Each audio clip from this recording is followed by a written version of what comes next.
Welcome. My name is Kate Harmon. I'm the Director of Cross-Campus Engagement for the Lundquist Center for Entrepreneurship. And today on our Getting Ahead series, I'm very excited to have with us Jay Haladay. Jay is a partner at 10 Branch, which is the Haladay family office, as well as the former CEO and chairman of the board at Viewpoint, a global software company focused on enterprise solutions for the construction industry. Thanks, Jay, for being here. I appreciate it. Why, thank you very much, Kate.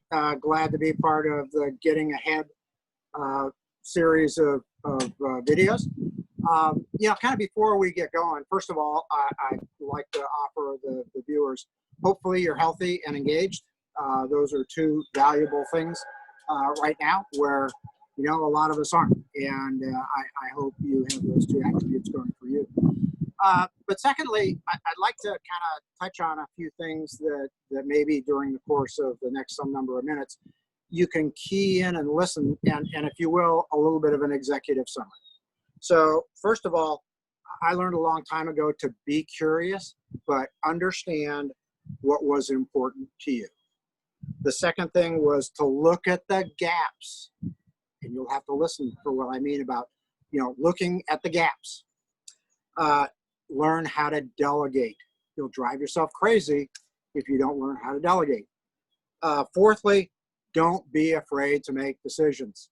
If you're going to fail, fail fast. Okay? And finally, be lucky. There's nothing wrong with being lucky.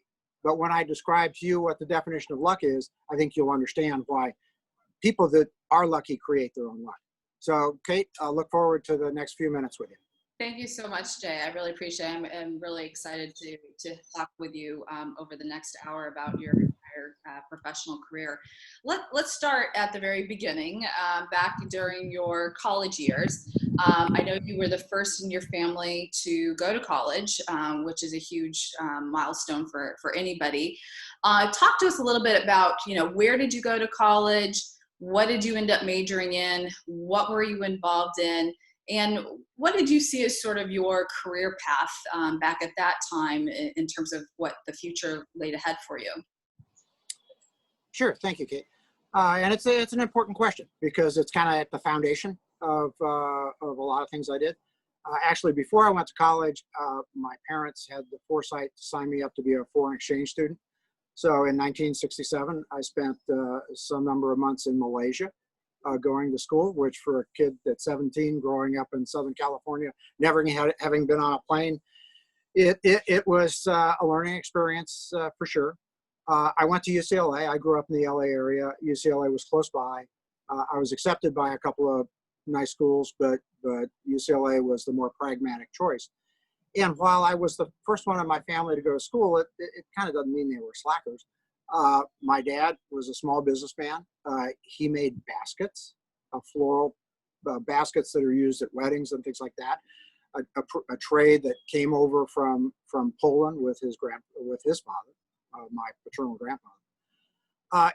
And what his workmanship and how hard he strived in putting bread on the table for my sister and I and mom really let me know that you really have to work hard, and there really isn't anything you shouldn't do to make sure you do that. He had his little business and was quite successful at it. I'd say the other piece of it that kind of helped me, my grandfather on my mother's side, his name was Morse, as in the Morse telegraph. So while there wasn't a lot of college folks in that family tree, there was a lot of brilliance, and so maybe a little bit of that rubbed off on me as I went to UCLA. That's where I actually met my wife. I was an economics major, went in originally as a math major, figuring, okay, if I have to handle it, I can, but just found banging equations and stuff like that didn't really resonate with me. So switched to economics, which was the kind of the social application of math, and found a real home for myself. Excelled in the econ department.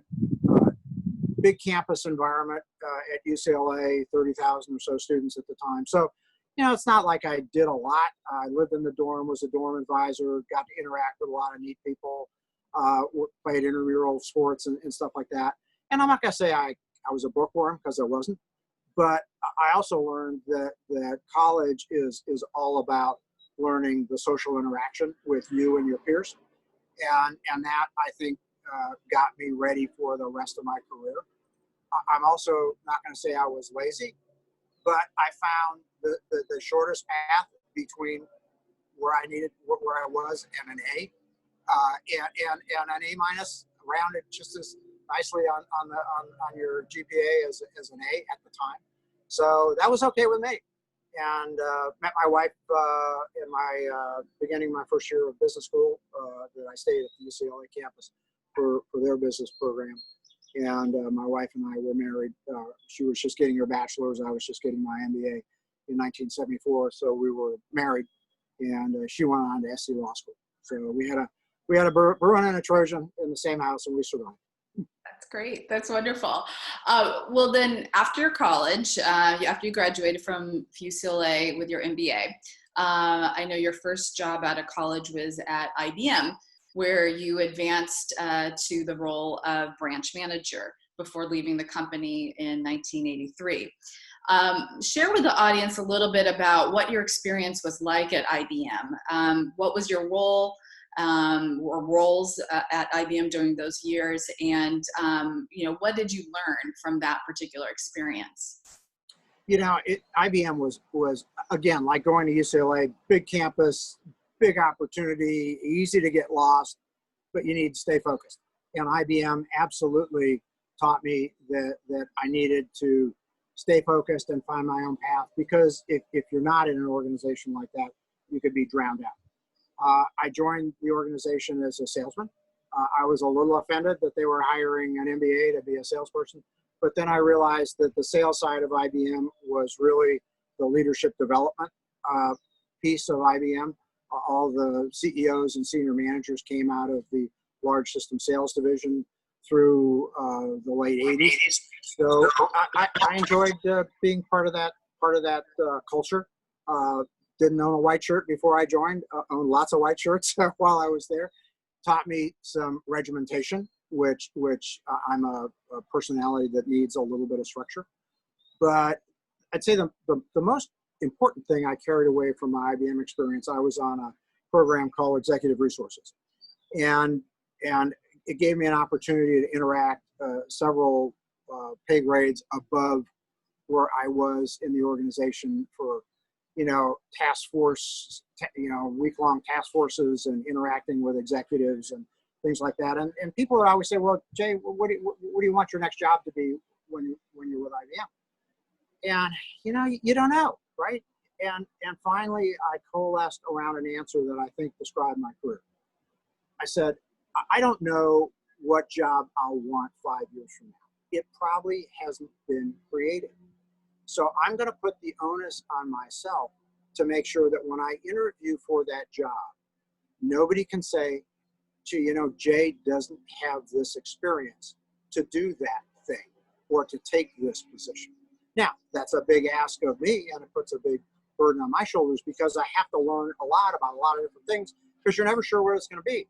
But it goes back to that point that my grandfather emphasized: be curious and learn things about new parts of an industry, a business. And lo and behold, the information industry exploded.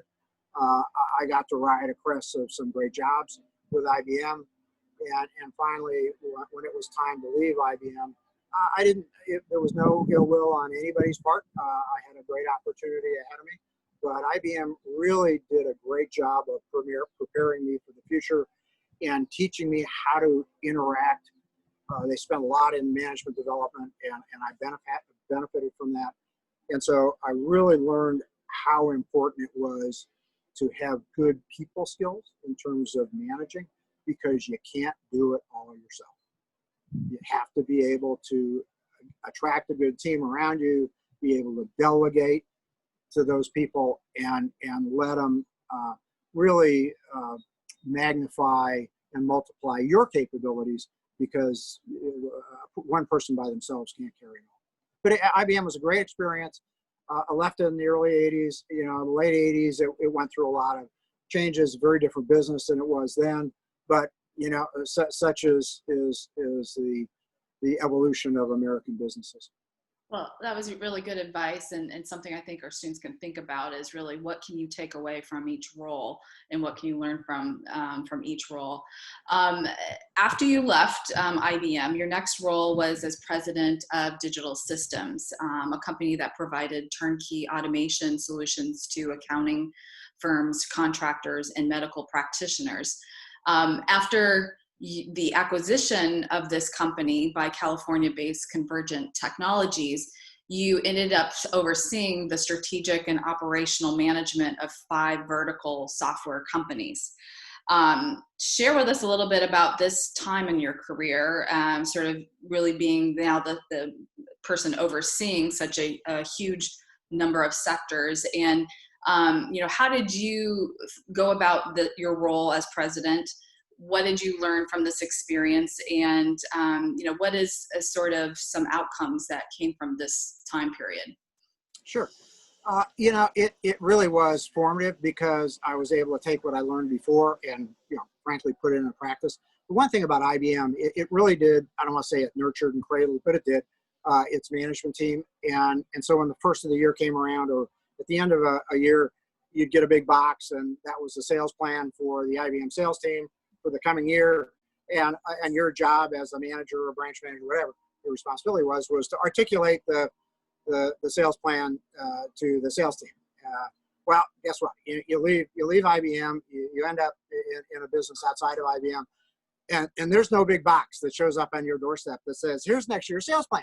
Guess what? You get to make it, and most people coming from IBM into an organization like that, I was there to fix it. So there weren't people there that I could really rely on to, here, guys, I want you to create a sales plan. Well, it might not be it might not get the business where it needs to be. So I was fortunate. The individual that hired me away from IBM to lead Digital Systems and later this bigger group of Convergent Business Systems was a friend of mine from IBM. We had known one another from our early days of IBM in LA. He recruited me out. It really let me put the things I learned at IBM to work outside of the cocoon, if you will, of IBM. And it also taught me that the technology content that IBM trained us with the IBM mainframes and stuff like that. But when you say turnkey systems, right? Turnkey doesn't have a lot of meaning today, but literally we provided the software, the hardware, the training, the support. I mean, it was turnkey. We'd sell it to a contractor, a CPA, a medical practitioner, and we could cover their entire gamut of requirements for their industry at the time. And what that really taught me was that you had to provide a meaningful solution to people that were, in a particular segment of the marketplace. And we refined our skills. We're very successful at it. Over the course of those, we ended up Convergent bought us because they were a hardware manufacturer. So we started marrying our vertical market solutions with their hardware. I got to meet and work for somebody who turned out to be a great mentor for me. He'd grown up in HP in the very early days of HP, left HP to become chairman of Convergent. His name's Paul Ely. Paul taught me a lot of things. One of them was ready, fire, aim. And when I talk about don't being afraid to make a decision, Paul would never get down on you for making a quick decision, because what we found in our industry was if you wait too long, the computer industry and the technology world changes so quickly. If you say, if you ask somebody, well, how often do you write? And they say, well, I'm 80% right, 90% right. The reality is you waited too long. You waited too long to collect that additional information to have that high degree of accuracy. You need to be able to trust your instincts and make a decision when you think you're 60% right or 65% right, and make the decision. Fail fast. Make sure you have some guardrails to understand where your decision is maybe going off the tracks. But it's important to make decisions, and I thank Paul for that time. He left Convergent after they were acquired by Unisys. Worked for a guy then, Michael Blumenthal. Most students today wouldn't know who Michael Blumenthal was, but he was Jimmy Carter's Secretary of the Treasury. Brilliant guy. And so I had, while I didn't work directly for him, I got a chance to rub shoulders with him a little bit. And again, somebody that imprinted a lot of management skill in me. And some of the things that I'm articulating come from those mentors that I've had. So a formative 4 or 5 years. The mid to late 80s in American corporate culture, lots of mergers and acquisitions. You needed to be ready for changes that you didn't even know were out there, and all of those worked out quite well. That's great. Great advice there. And I think, again, it's important for our students to hear the value of how mentors can play in one's career. Well, in 1990, you did leave Convergent, or Convergent was acquired by Unisys, and you ended up at that time buying 3 of the businesses that had reported to you, keeping 2 of them, Insight, a beverage distribution software company, and Viewpoint, a construction software company, after splitting with your business partner 50-50. Talk to us a little bit about how these opportunities came about and why it was important for you at this time to sort of build your own business through these acquired companies. It's an interesting question and a good one, because it really wasn't necessarily about me. And one of the things that I mentioned early on was, look at the gaps. When I learned how to ski and snowboard through the trees following my kids, they teach me, Dad, don't look at the trees because you're going to hit them. Look at the gaps. And if you look at the gaps, your body will follow your eyes, and you'll ski or snowboard between the trees and not get whacked. And in a business context, what that means is don't necessarily look at the obvious. So yeah, you framed the question, what did it mean to me? Really, what did it mean for our employees and our business and our customers? Because, as part of Unisys now, we were part of a large global organization.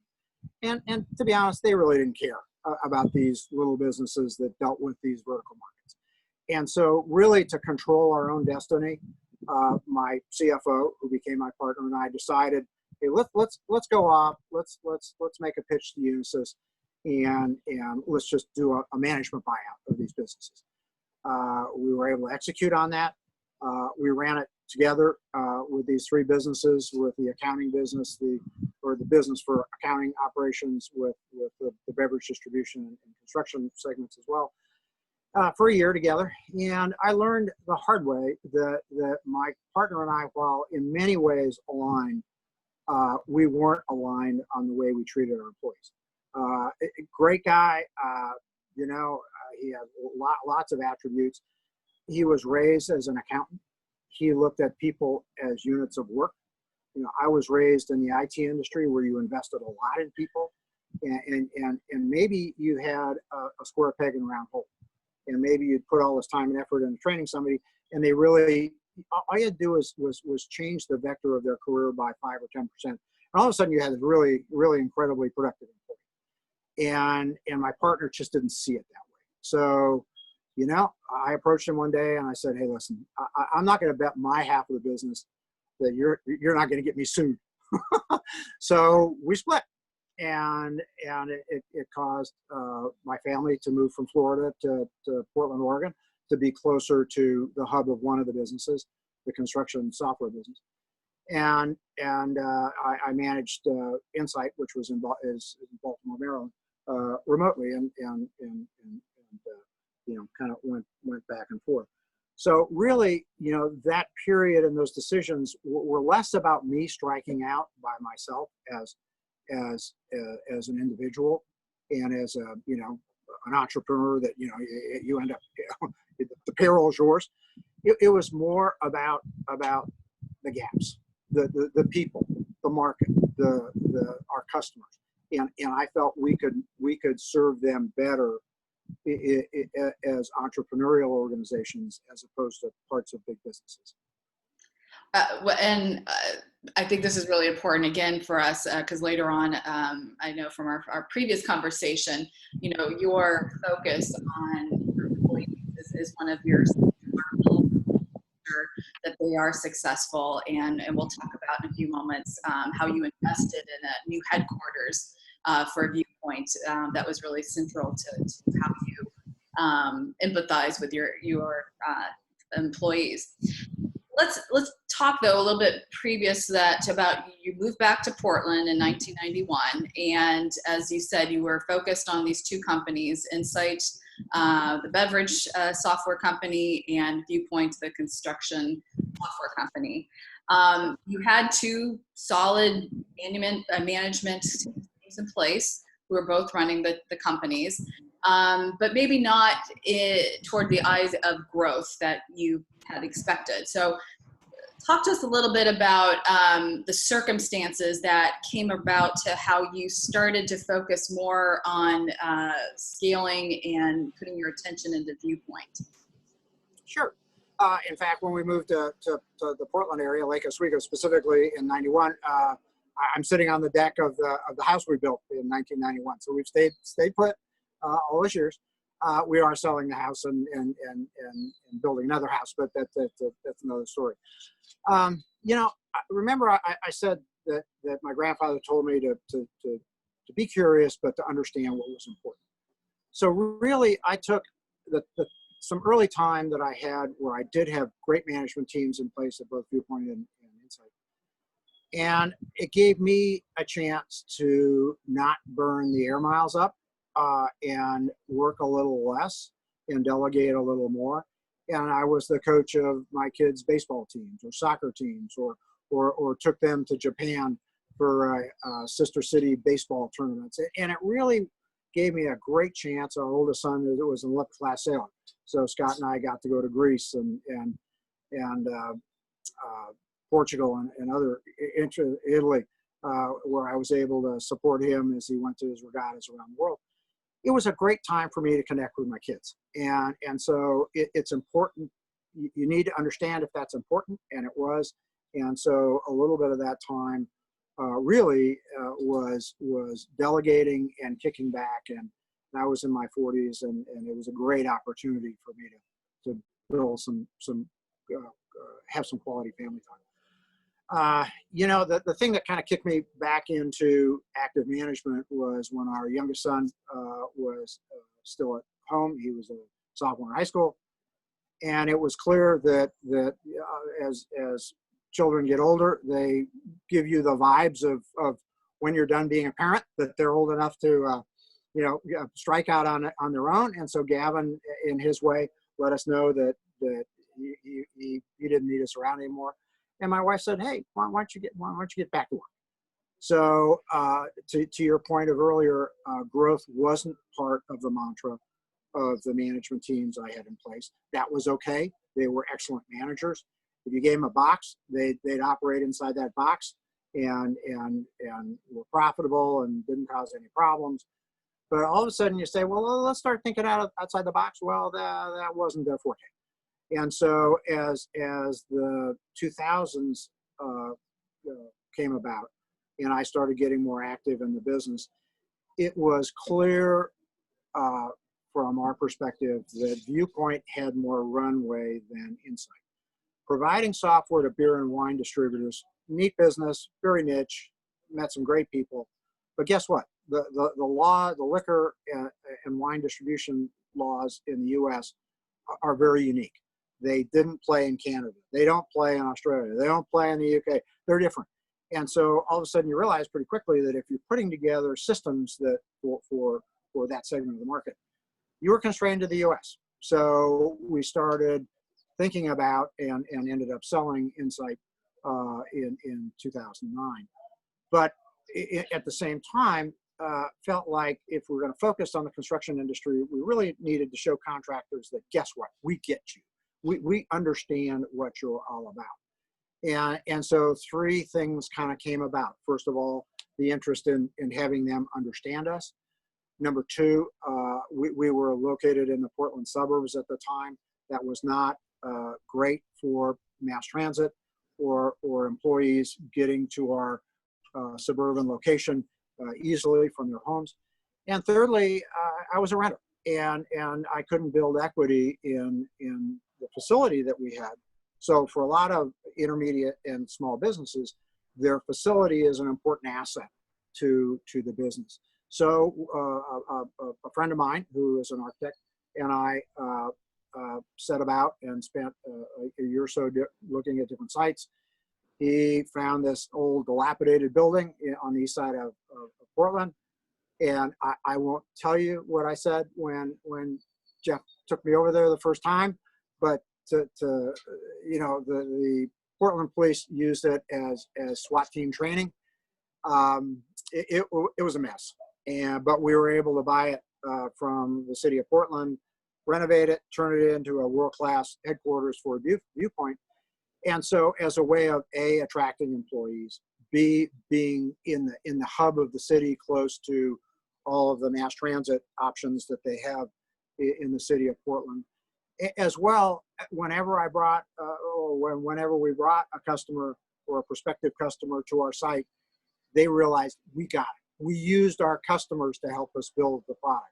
We really incorporated the kind of things that the contractors stand for in our design and execution.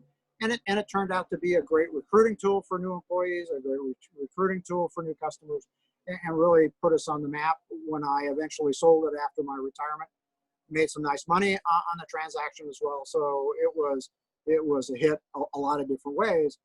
But again, you find that intersection of several different things, and we were lucky. We were at the intersection. So I define luck as the intersection of your abilities and opportunity. So if you created your capabilities, and all of a sudden those opportunities collide with what you've created, then you look lucky. Well, that's okay. I'm okay with that. That's a great story. And I'll just also mention for our viewers and audience that the River East Center, which is the headquarters that you built, is a gold LEED certified building, which really shows a real interest in you promoting sustainable business, sustainable building methods to showcase to your construction customers. So very cool project. Let's talk a little bit then at the core of what you really built was this huge company of Viewpoint. When you took the Viewpoint starting in 2004, you were doing a really respectable $10 million a year in revenue, and you were a company of maybe 800 employees.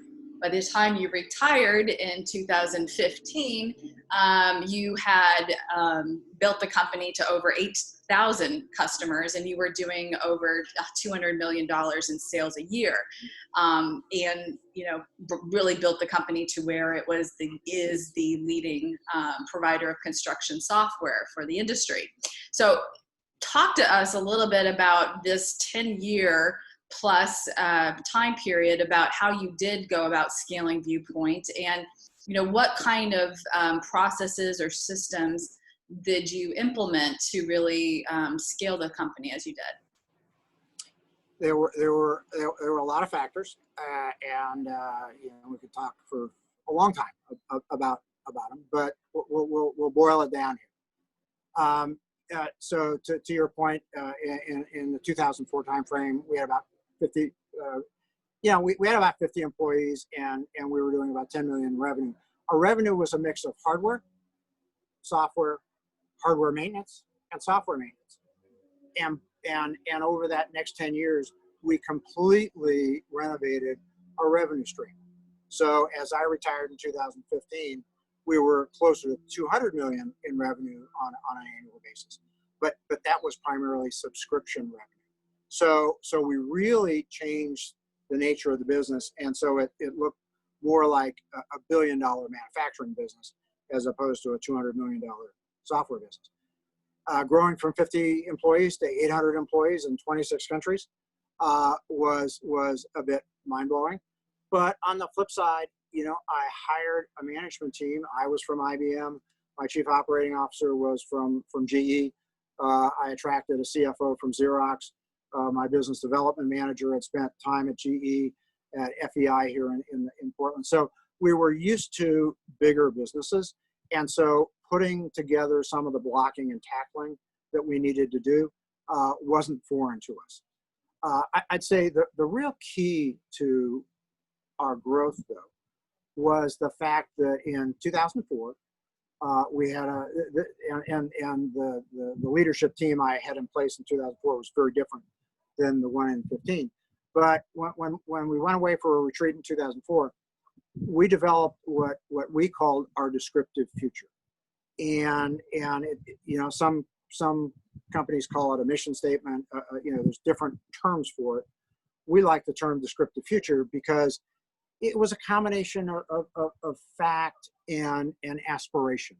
It's what you were, but what you wanted to be.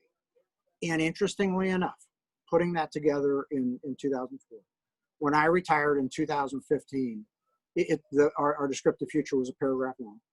Only 4 words had changed. Now, some of the words had changed in their meaning. So you touched on sustainability as an example. Sustainability was in our descriptive future, but it was more in the context of financial sustainability. We wanted to be able to sustain our growth and profitability through reinvesting in the business. Well, we were able to do that, but in that intervening time, sustainability took on a different meaning too, and it had to do with the LEED standard and in our industry, it became a hot button. So again, sometimes you're lucky, right? The intersection of preparation and opportunity. We were doing sustainable things, and now we're getting credit for it now in yet another way. But this descriptive future I shared with our employees, our stakeholders, those that soon became our investors, our customers, our prospective customers. I shared it with the industry, and really what it became was our roadmap. And so that no matter whether we were the 50 employee organization that we were in 2004, or the $200 million $200 million business with 800 employees and serving 8,000 customers in 26 countries, they all knew what our roadmap was. And one of the reasons we did choose to go outside, so over the course of those, so let's narrow down the time frame. We took our first money from outside, from a private equity firm, our Series A, in 2010. That was at a $50 million post-money valuation. They bought into us. We took our Series B in 2012. We took a C in 2014 from Bain Capital. When I retired from the business, I retired with our post-money valuation at $500 million. So we'd increased the value of the business 10 times in 5 years. That says that we were doing a lot of things right. And the way you can do a lot of things right is delegate. Every year during that period, I spent the last 2 years, the last 2 weeks of each year with my family at our home in Whistler. That has become a family tradition. My management team knew it was on the books every year. They knew where I was. They knew how to get a hold of me. They knew I read my email. But guess what? They were in charge. And even when we had investors, occasionally I'd have to make a phone call from Whistler, and on the rare chance I had to go make a sales call somewhere, I'd get on a plane and go do it. But that was the rarity, not the reality. And so it gets back to that delegation piece. I delegated to my team. They hired, competent people that could carry that load. Did we have high expectations of our employees? Absolutely. Did my employees get stock options? No, they got stock grants. And so when we did things, as we started to have a pool of shares other than pre-2010, we were a subchapter S corp. My wife and I were two shareholders. And I had learned my lesson about 50-50 partners. I was 51, she was 49. But, you got to find a happy medium somewhere. But so we had a very, very dedicated employee base.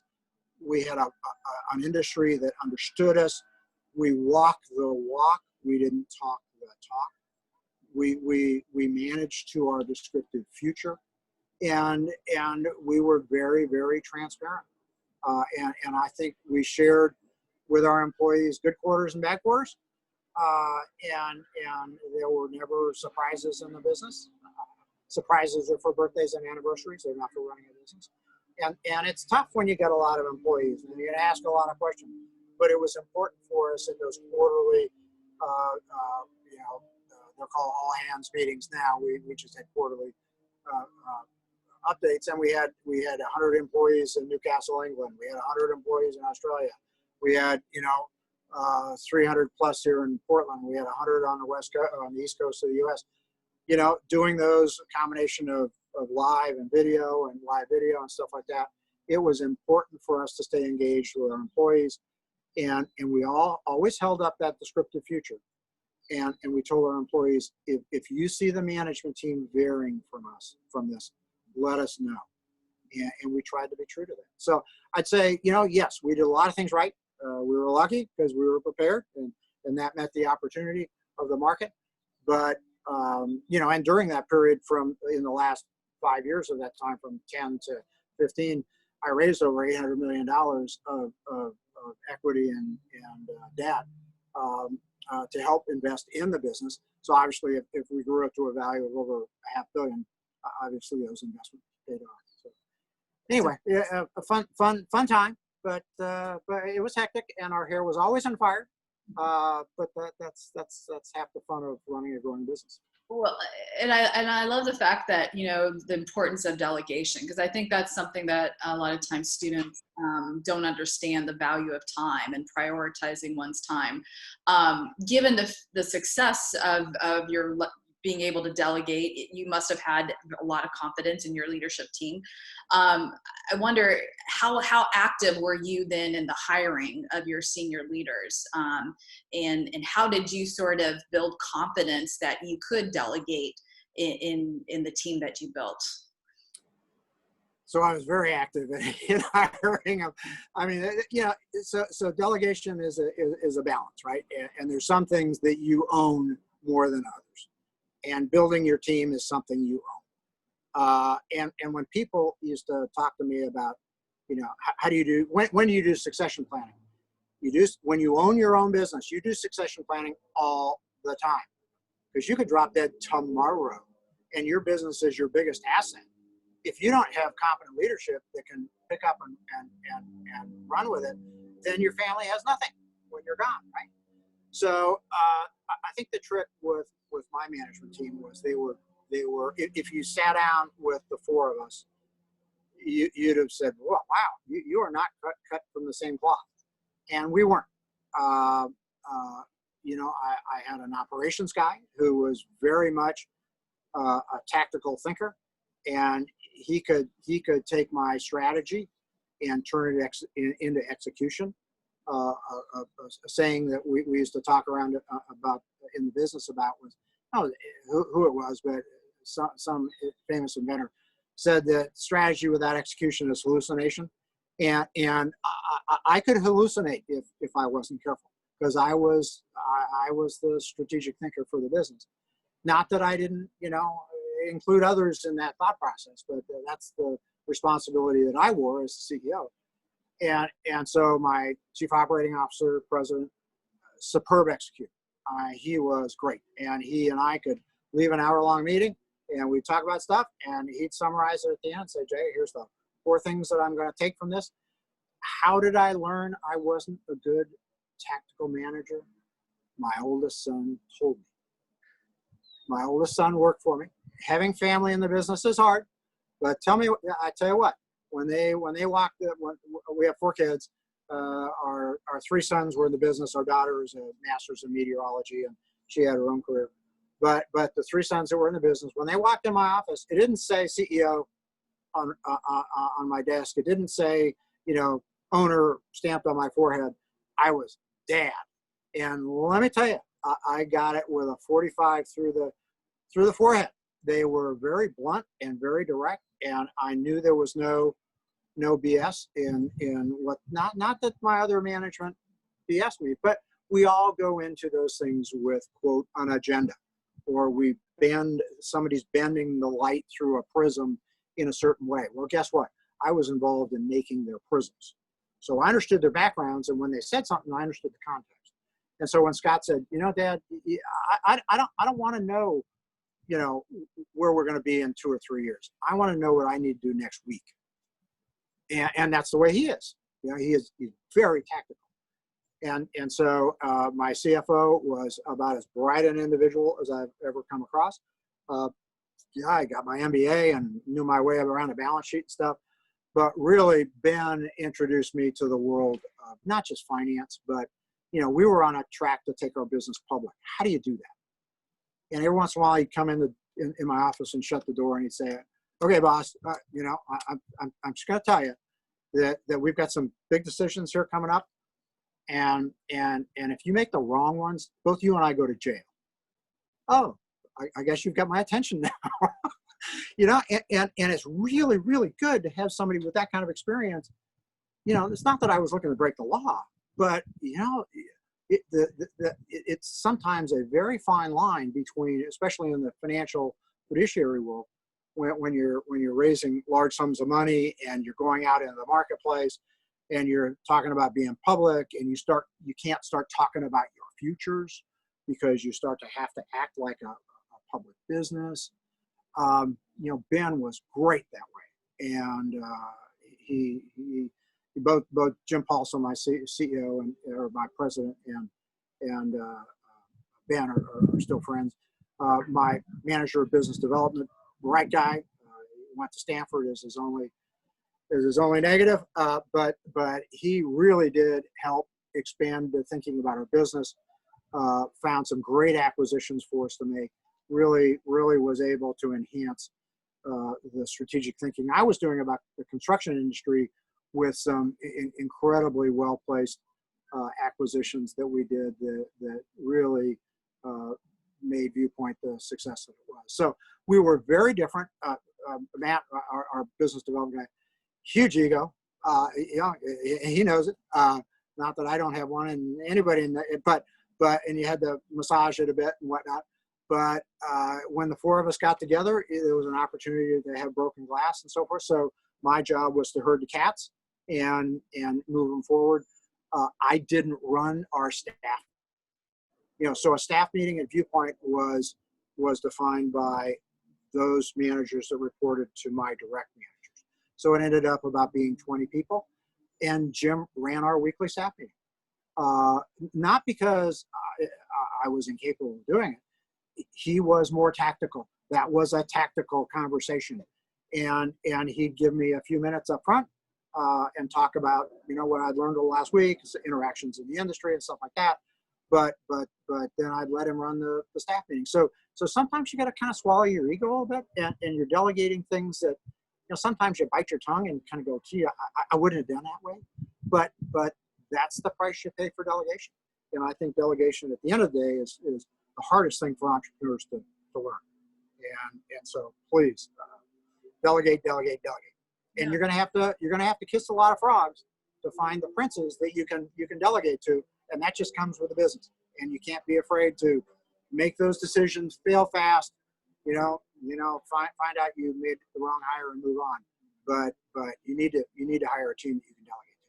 Well, that's excellent advice. I know another valuable skill set that you've had, and I know from a prior conversation, you shared with me that, your role as CEO is essentially a salesperson at the end of the day.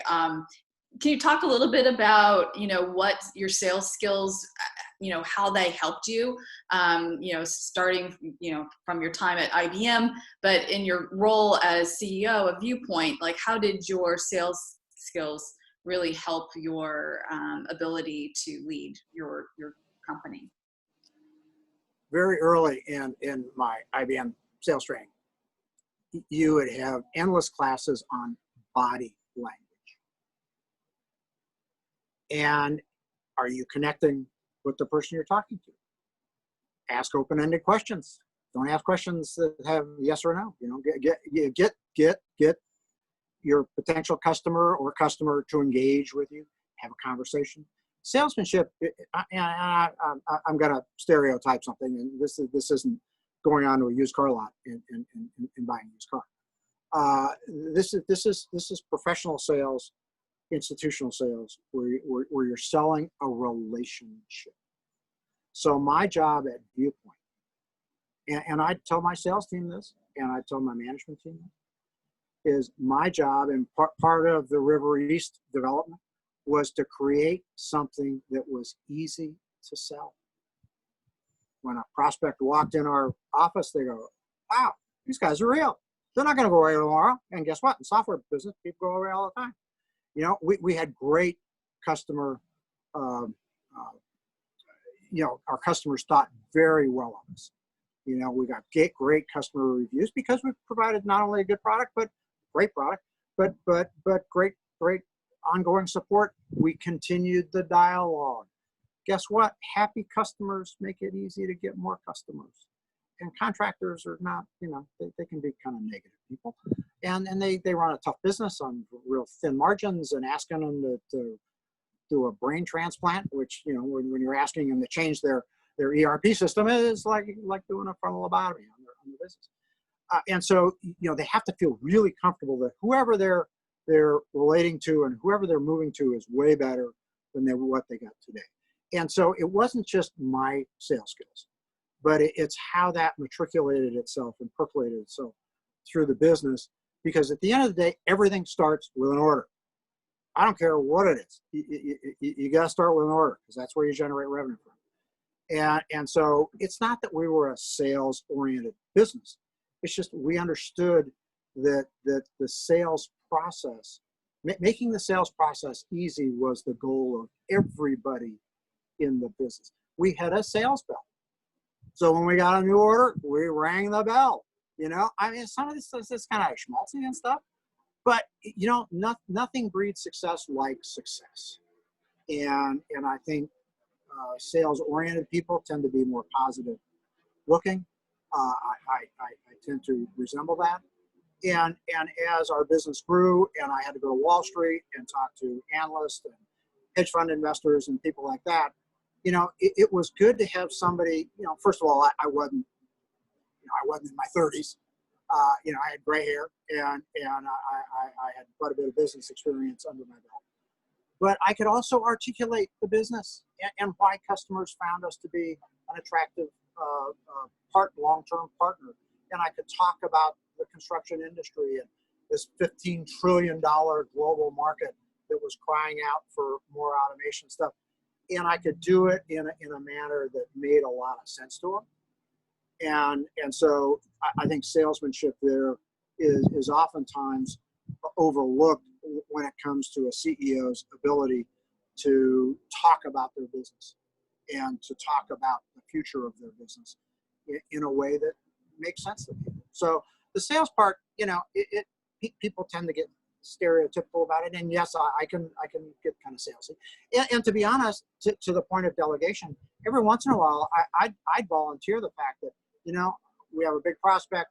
I'm not going to go on that sales call with you, or I'm not going to be on the phone call with you, because this customer doesn't want a heavy sales tone to what this discussion is going to be. And you also want to create an opportunity for if the call doesn't go right, or we need a follow-up call, I'm an escalation point there. So oftentimes people's ego makes them insert themselves in situations that maybe they should be in, but maybe they shouldn't be in. Maybe it's the better conscious decision to stay out of that conversation, to use that later. in a follow-up call as an escalation point, or as a way to close the business. And I did that a lot. And I'd be on as many sales calls as my team could line up for me, but some, it was better not to do it. So anyway, salesmanship is an overlooked quality. You know, it's sometimes frowned upon, but somebody with good selling skills, I think, represents their business way better than somebody that just mumbles about a lot of technical mumbo jumbo. That's great. Let's talk a little bit now about your success at raising capital. In your efforts to scale Viewpoint, you described having to connect the dots in different ways. I know one of your challenges was identifying a private equity investor outside of Portland when everyone around you said it couldn't be done. So talk to us a little bit about this time in your business and the challenges of identifying a private investor partner in your business. Sure. This is a great example of looking at the gaps. Don't look at the trees because you'll smack into them. Look at the gaps. And you know, if you're going to be a successful software business, you've got to raise capital, because banks aren't going to, you know, software businesses, technology firms, we have a lot of intellectual property, right? And banks give you a value for that. It's zero, right? And so you can't use that as collateral to raise money. So you get forced into different markets, and private equity, lots of bad connotations, you know, vulture capitalism and all that kind of stuff. Finding the right private equity partner is harder than or let's put it this way: getting rid of a private equity partner is harder than divorce. We just celebrated our 46th year of marriage. I've been happily married for all that time, and the 9 months we dated ahead of time. But you know, we really took our time to find partners that matched our culture as a business, and matched who we were and where we wanted to go. And so that required that we get outside the Northwest, because we banged into a few of them here, and there's some great folks, but you know, they just, we talked to them about the global construction market, you know, they just can't get their arms around it. So you know, we did raise a lot of money. The people that we raised money from, I still talk to on a regular basis. They were successful for me. I was successful for them. You know, truly the litmus test wasn't the money. The litmus test was, how would this firm and the people they have be on our board? You know, and I had kind of a unique perspective, because I'll say it in two different ways. Bain Capital was our C-level investor. Bain is incredibly smart. I mean, they are smart people. If you don't keep up with them, they'll bulldoze you. And those are a lot of the stories you hear about them in the market. You got to stay ahead of them. You got to keep them informed. You got again, you have to look at the gaps. You can't always say you can't listen exactly to what they say. It's what they don't say sometimes. And there's a maturation process there, and a learning process that you have to go through with private equity partner. But because understand, they're always looking on how to get their money out. They're not looking to be there for another 10 years, right? So how do they get their money out? So sometimes strategies collide. But when we were talking to Bain, I remember a dinner with some of their team that they brought out, and you know, here's so and so. He went to Yale undergrad and went to Harvard Business School, and this one went to Wharton undergrad and went to Wharton Business School, and this one went to this. And it kind of got around to me, and I said, "Oh, this kind of sounds like Thanksgiving dinner at our house." You know, our oldest son went to Georgetown, our second son went to Yale, went on to Oregon's law school. Our daughter went to Princeton and got her degree at Colorado State, her meteorology degree. Our youngest son went to Wharton. I said, "This is like a family conversation, right?"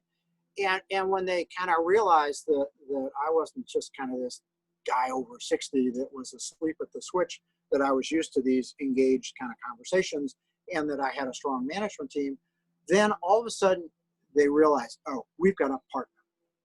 We're not going to bowl over this guy. And they didn't. And we stood up for the things that we thought were important.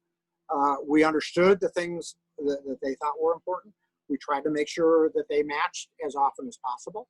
The trump card that I always had was if any one of our private equity firm partners, Updata, TA, or Bain, would say, "Well, how about this, or how about that, or how about this?" You know, this is the construction software market. Have you ever seen that in the construction software market? And every year, I'd make sure one of our board meetings was at the site of the largest construction trade show in the world World of Concrete in Las Vegas. It's held at the end of January, early February every year. And the board meeting would be in Vegas. And I'd invite my board members to come down, talk to any of our customers that come up to the booth.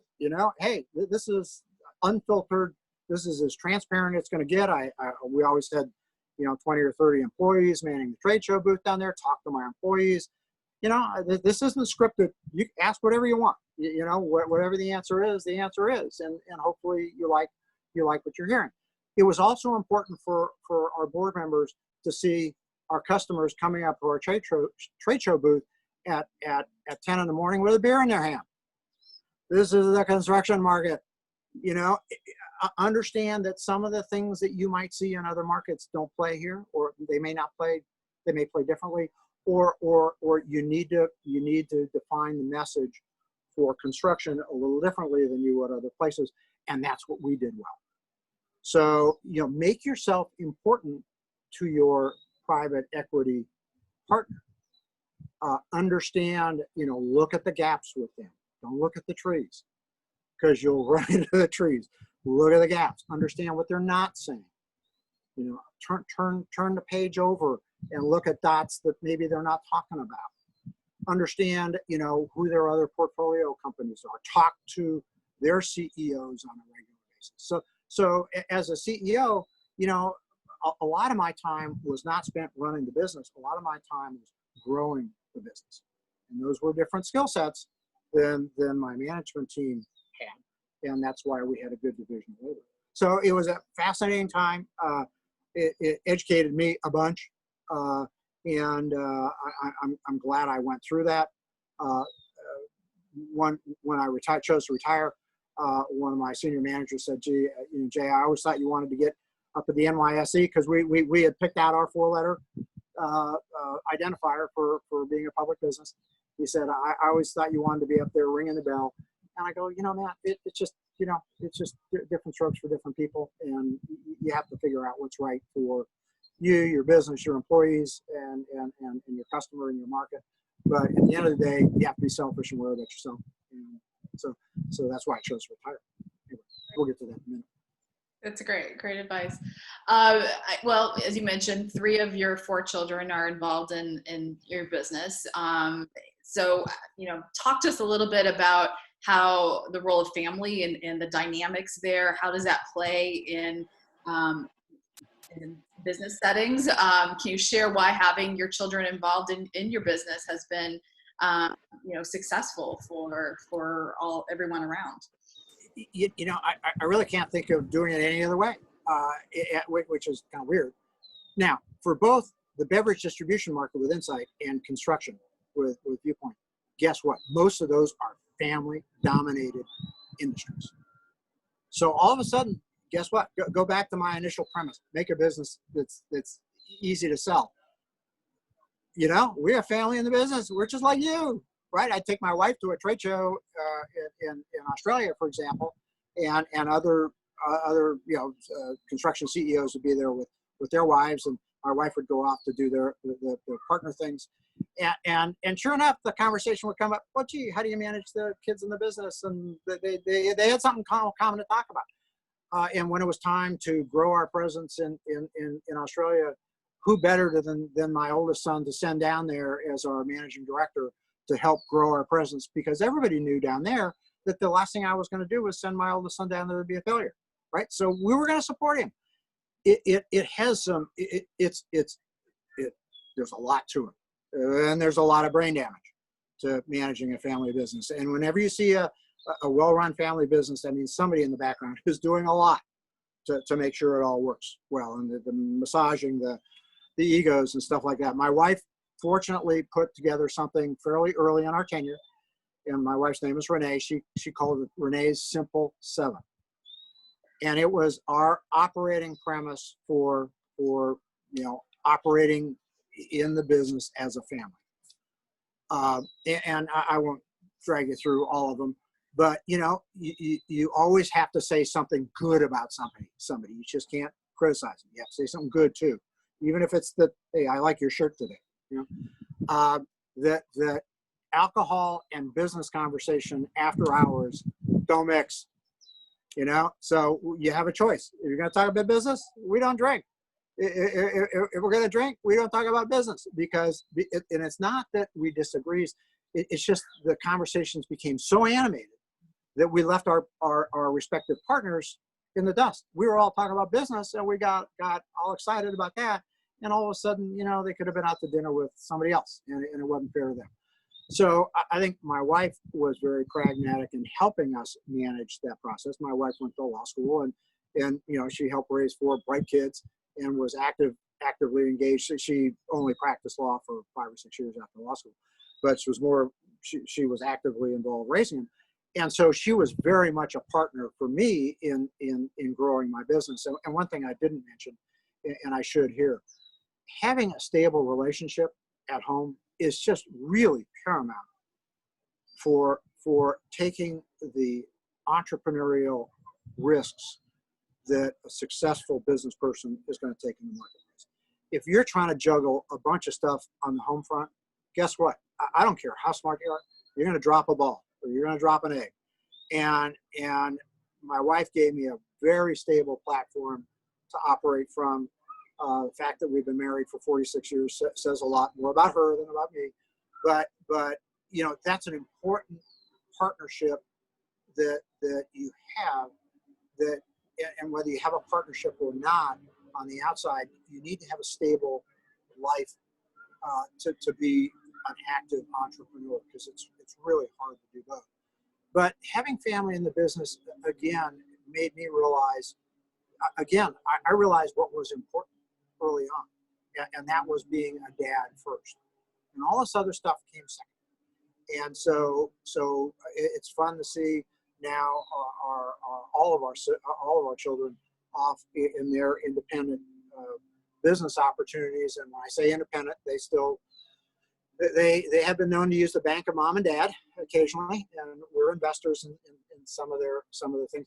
But it's really fun to get the phone call from my oldest son, who owns a winery. He said, "Dad, what do you think of this strategy?" Or I've got this HR issue, this personnel issue. I remembered how you kind of handled it, but could you fill me in on the details?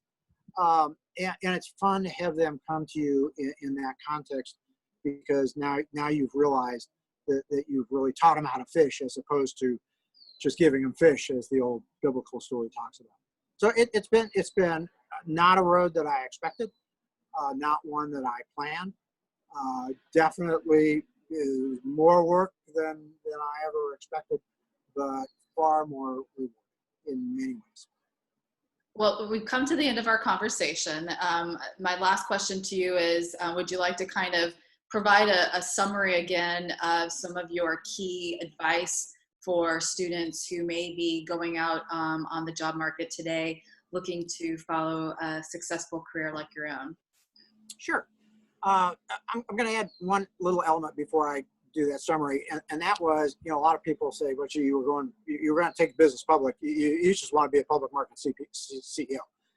And no, my answer there was, again, look at the gaps. We had grown so big, and we were having customers write us $1 million checks, for our products, and we were creating multi-million-dollar, multi-year relationships with our customers.